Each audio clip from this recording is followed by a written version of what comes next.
Episode number 146. At 11 o'clock came in his turn Julia, captain of the guards, bringing with him 50 archers, who were distributed immediately through the Hotel de Ville, at the doors assigned them. At 3 o'clock came 2 companies of the guards, one French, the other Swiss. The company of French guards was composed of half of them Julia's men, and half of them Dessart's men. At 6 in the evening the guests began to come. As fast as they entered, they were placed in the grand saloon, on the platforms prepared for them. At 9 o'clock Madame la Première President arrived. As next to the Queen, she was the most considerable personage of the fete. She was received by the city officials, and placed in a box opposite to that which the Queen was to occupy.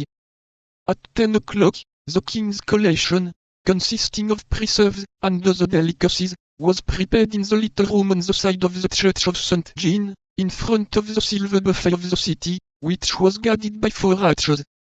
At midnight great cries and loud acclamations were heard.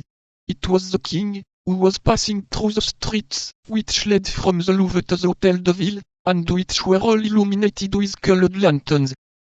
Immediately the old men, clothed in their cloth robes, and preceded by 6 sergeants, each holding a flambeau in his hand, went to attend upon the King, whom they met on the steps, where the provost of the merchants made him the speech of welcome, a compliment to which his Majesty replied with an apology for coming so late, laying the blame upon the Cardinal, who had detained him till 11 o'clock, talking of affairs of state.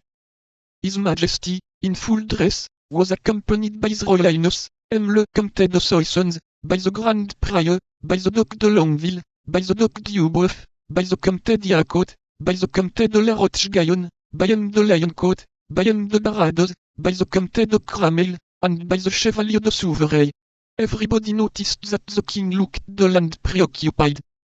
A private room had been prepared for the King, and another for Monsieur. In each of these closets were placed masquerade dresses. The same had been done for the Queen, and Madame the President. The nobles and ladies of their Majesty's suites were to dress, 2 by 2, in chambers prepared for the purpose. Before entering his closet the King desired to be informed the moment the Cardinal arrived. Half an hour after the entrance of the King, fresh acclamations were heard. This announced the arrival of the Queen. The old men did as they had done before, and preceded by the sergeants, advanced to receive their illustrious guest. The Queen entered the great hall, and it was remarked that, like the King, she looked dull and even weary. At the moment she entered, the curtain of a small gallery, which to that time had been closed, was drawn, and the pale face of the Cardinal appeared, he being dressed as a Spanish cavalier.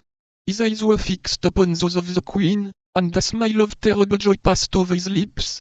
The Queen did not wear diamond studs,